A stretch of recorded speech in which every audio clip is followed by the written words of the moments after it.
حي على الفلاح.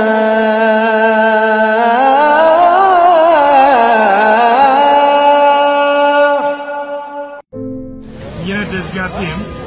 Bundan yıllar önce. Bir Amerikan'a bakıyor. Baktım Amerika. Hello, merhaba. Please come here next to me. Lütfen yanıma gel. These are the wooden roses. Bunlar ağaç tespihlerdir. If you use it, it will become more shiny and after 1 year the color is brown.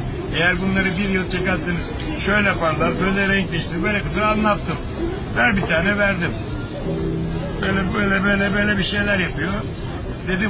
Dedi Müslümanlar ne diyor? Dedim la ilahe illallah. Dedi what does mean la ilahe illallah? Ne demek la ilahe illallah? Dedim there is God, Tanrı yoktur. There is God suddenly Allah. Yalnız Allah vardır. Allah in all the German people heart. Alman halkının kalbindedir. Allah in all the American people heart. Amerikan halkının kalbindedir. Allah in all the Turkish people heart. Türk halkının kalbindedir. Ayağa kalktım. Boyum 1 metre 95 santim. Yumruğumu sıktım ve kalbine vurdum. Allah in all the everybody people heart. Bütün insanlığın kalbindedir. Mana öyle mi? Şimdi başladı Amerikalı. La ilahe illallah, la ilahe illallah. Dedim baktım ben Müslüman mı? Dedim Müslüman olmak istiyor galiba. Dedim Prisiyet imparatorluğu sen buraya otur.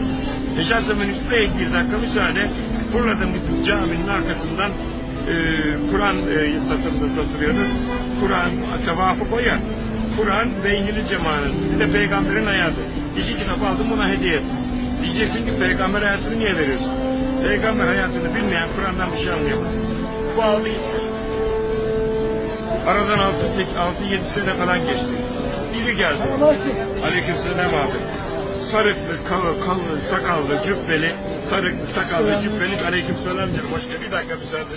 Sarıklı, sakallı, cübbeli biri geldi. Ben baktım, esselamu aleyküm diyor bana. Aleykümselam ve rahmetullah. Beni tanıdın mı diyor. Yok dedi, tanıyamadım. Ben dedim Mr. Kulaka. Ne? Şimdiki adım benim Mr. Selman. Müslüman oldum. Ben şimdiki adım Mr. Selman. Senin vermiş olduğun o kitapları. Baktım o. 7-8 sene önceki o. Yanında da 2 kız çocuğu. Tesettürlü uzun. Dedim Selman ya sarıldım buna.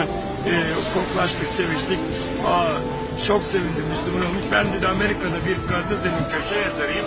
Yazdığım köşe yazarları sayesinde yüzlerce insan İslam oldu. Fakat şimdi o bana vuruyor. Biraz önce ben bulmuştum ya. Ayağa kalkmıştım, yumruğumu sıkmıştım, kalbine bulmuştum ya. Şimdi o bana vuruyor. Diyor ki ama diyor ben Müslüman oldum elhamdülillah. Senin verdiğin kitapları inceledim ve İslam oldum. Müslüman oldum. Ama sizin içinizde yaşasaydım, sizin içinizde yaşadıktan sonra sen bana İslam olur musun?